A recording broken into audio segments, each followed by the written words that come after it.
bagaimana melihat perayaan Idul Fitri di Aceh itu? Baik, sebelumnya saya perkenalkan diri dulu ya. Saya Hotman Jonathan Marbun Lumanggaol.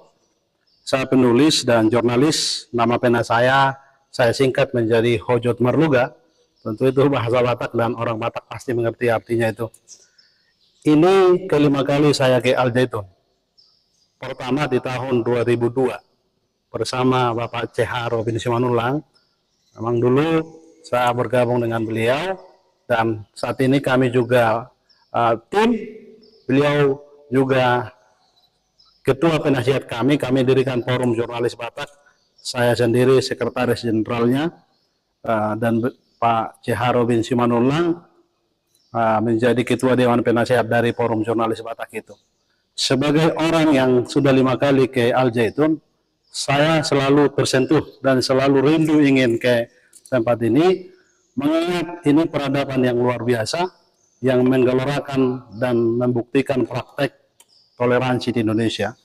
Jadi bukan hanya kata-kata, bukan mendengungkan saja, tapi praktek hidup yang kita lihat sendiri bagaimana keteguhan dari Syekh Panji Gumilang menyebut kita harus menjadi jembatan perdamaian Israel dengan Palestina. Itu sesuatu yang tidak umum di Indonesia. Kita selalu tarik-menarik, selalu hanya sepihak membela, tapi hari ini kami dengar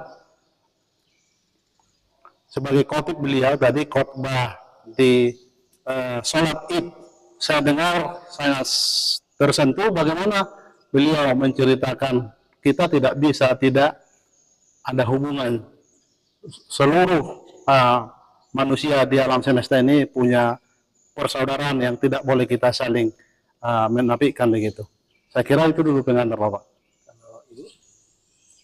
Perkenalkan mungkin dari awal, saya Yenita, saya juga tergabung jadi satu tim di dalam Tokoh Indonesia dari Pak Robin.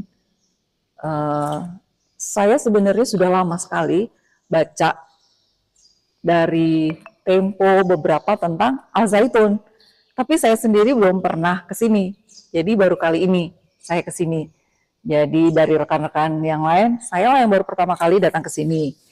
Dan dari apa yang saya baca dulu gitu, lalu ya nggak terbayang lah.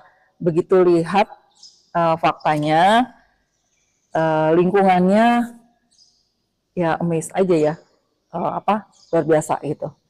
Dengan lokasinya yang begitu besar, terus visinya, misinya, lalu pendidikan yang ada dalamnya, kemudian segalanya gitu sebagai lembaga pendidikan di bidang Islamia gitu ya. Lalu kehidupannya ya seperti yang hari ini gitu ya. Alhamdulillah syukur gitu ya bisa ikut bersama-sama di tempat ini. Jadi saya lihat mulai dari saya perhatikan seksama gitu, teratur gitu ya. Lalu hari ini juga tadi bagaimana khotbah beliau Syekh Gumilang itu menyatakan bahwa tentang toleransi, lalu sejarah historinya yang begitu lengkap ya dari awal, bagaimana kita semua satu sama lain gitu, mau nggak mau harus membuka diri gitu, sebagai satu negara yang maju gitu, membuka diri pendidikannya, kemudian ya mau maju memang harus seperti itu peradabannya gitu. Nah kemudian yang lebih lagi buat saya pemikiran beliau itu ketika melihat tadi langsung lebih dalam gitu loh, dan memang menginspirasi gitu, dan beliau memang sosok yang bukan hanya pemimpin syekh gitu, tapi smart gitu ya, smart, dan beliau punya satu visi itu bagaimana sih gitu, bukan hanya di tempat ini tapi Indonesia gitu, untuk bisa maju, untuk bisa punya satu kesatuan yang sama itu, yang unity itu gitu loh, kesatuan bahwa kita nggak terpisah-pisah, apa yang mesti membuat satu dengan yang lain itu menjadi mesti gontok-gontokan seperti apa gitu, bukan seperti itu gitu, tapi suatu peradaban yang membuat kita tuh lebih maju gitu, lebih baik lagi gitu. Juga di dalam beriman tentunya.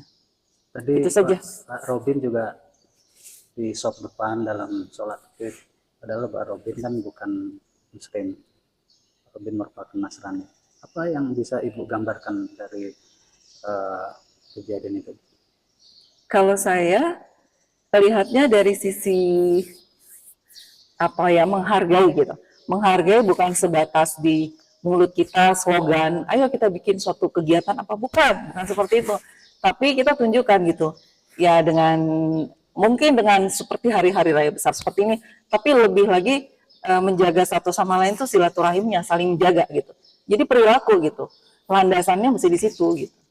Jadi itu yang kayak sepertinya memang itu harus diperkuat gitu, dan harus diperkuat, dan itu memang harus landasannya ya kita harus beranjak dari situ, dan itu harus ditumbuhkan gitu di dalam lingkungan yang lebih kecil, bahkan yang lebih luas gitu. Dan mulai dari sinilah gitu. Kalau Abang sendiri nih Bang, kan kalau sholat itu biasanya Muslim, sekarang kan ada di jatuhnya ada yang Kristen ikut di dalam ini. Iya, terima kasih pertanyaan itu. Begitu kami tadi hadir disambut, kami tidak merasa orang lain di sini. Kami seperti saudara, dan saya sendiri seorang Kristiani merasa tersentuh juga, merasakan bagaimana saya yakin Allah Tuhan yang Maha Kuasa membimbing kita dengan masing-masing kita punya agama. Kehadiran saya tadi di Masjid Al Zaitun ini sebenarnya hanya meliput, menyaksikan, tetapi saya bayangkan bagaimana toleransi.